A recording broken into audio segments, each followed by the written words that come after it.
one of the other things I think, what I like about this book, from a helicopter view of it, if you like, is that you do expose yourself and a lot of the warts and all scenario of everybody's life going through. I think one of the great things that you say in here is that you were scared as a young player playing football, and that you had days where, to quote you, you got donuts playing out at Waverley Park. And at that stage, what was the biggest moment in your life turned into the biggest disaster of your life, and you're able to eventually overcome all that. But in the book you overcome it in a couple of pages, but in real time it took a number of years to get there. But we all look back and we can edit our own lives. But I think that that's something that so many people here will resonate with. And when I say here, in the whole of life, everybody fails at some stage. Everybody's frightened at some stage in their life, whatever they're doing. How hard was it for you to bear that? Because, as I said, most football books usually start with my top 25 opponents and my top 25 teammates, what I had for breakfast on Grand Final Day, and more and things like that. But how hard was it for you to actually put your hand up and say, well, you know, there have been times where I've got it wrong and I've been scared? Yeah, not at all. Not at all. I mean, I'm very comfortable with myself. I mean, I'm not with good, bad, and ugly. Like, I don't think there's anything that anyone else can challenge me about that I haven't already challenged myself about. And I really, you know, as I say in the book, I mean, that's my greatest achievement, that I've been able to, you know, stand here and, you know, I'll tell you anything about my life. I'm not afraid of anything that I've been through, good, bad, or indifferent. And I suppose when I went to do the book, it was always going to be a book about football, there's no doubt about that, but I think I haven't got anyone talking about kicks, marks or handballs with me about this book yet. Anyone that's read the extracts, it hasn't been about playing on the MCG. I mean, although there's a lot of that in there, I mean, it's not about that. It's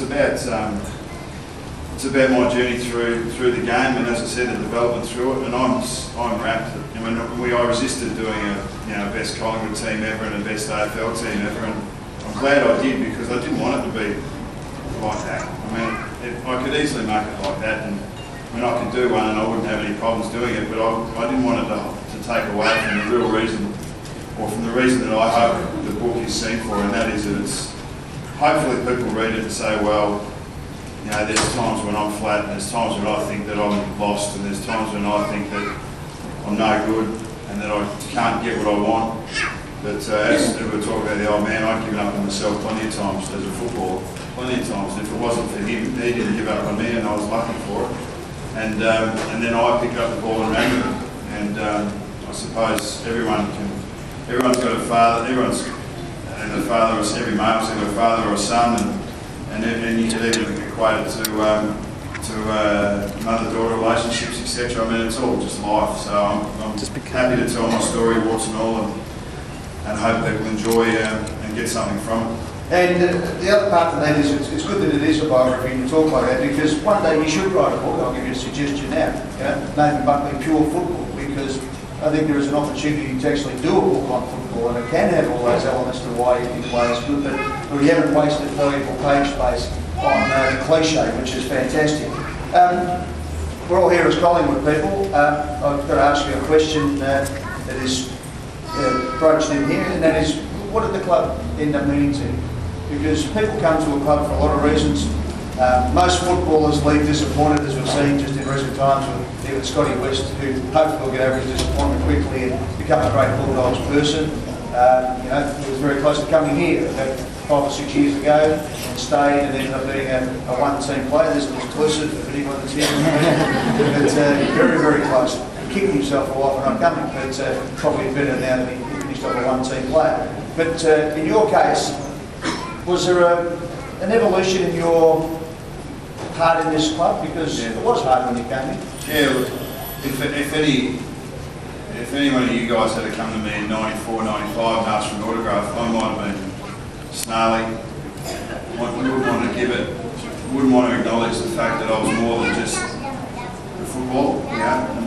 I did what I did on the weekend, and I trained really hard during the week, and I didn't want to acknowledge that I was any more than that, and I really rebelled against that early on. If I got a letter, I remember sitting, this actually isn't in the book, but I remember sitting on my lounge room one Sunday in 1994, and I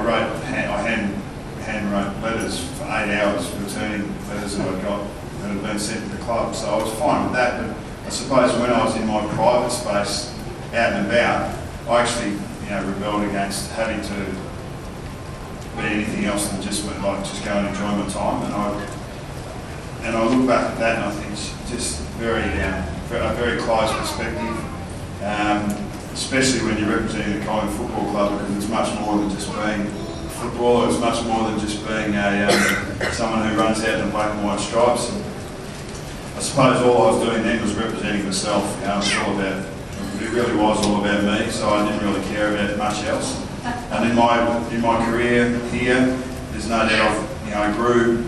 I love the club because they gave me the chance for me early, but then I now love the club because they give a chance to everyone, because it's inclusive, it's got such fantastic support. I've seen what it's done to players that come through and the opportunities it's given them. Just the camaraderie that I've shared amongst the guys that have been here. I think the one thing that I always did though is the thing I represented, I look at the history of the club and I identify with that, but for me it was the people that were here that I was representing. It was the people within the Guernseys year by year that I played for as much as the supporters, and I think people can see in the way that I've grown and developed, I have a real understanding of the great support that this club has, and I always try to portray myself in the best light for everyone involved in Collingwood, not just within the club, but outside as supporters, members and supporters as well. It's I owe everything to Collingwood. It's given me so many opportunities, and I believe I've given everything of myself for it. And I just think it's a good fit. Unfortunately, we weren't able to get the ultimate success, and that's really shattering for everyone. Not just me, but everyone in this room. You guys have supported Collingwood since before I got here, and you'll support them, after I was long gone. So yours is a lifetime commitment. So is mine. But I was you're a Collingwood supporter before I was here. So that counts for something. And to have the opportunity to run out in the black and white stripes, I'm sure everyone here give their left one to do it. Everyone here's got a left arm. It's hard to mark, but I had the chance, and I suppose the other thing is acknowledge that because I had that chance, I really, as I developed, I understood how lucky I was to have that chance, and I wanted to make sure that I made the absolute most of it, because not everyone does. Well, mate,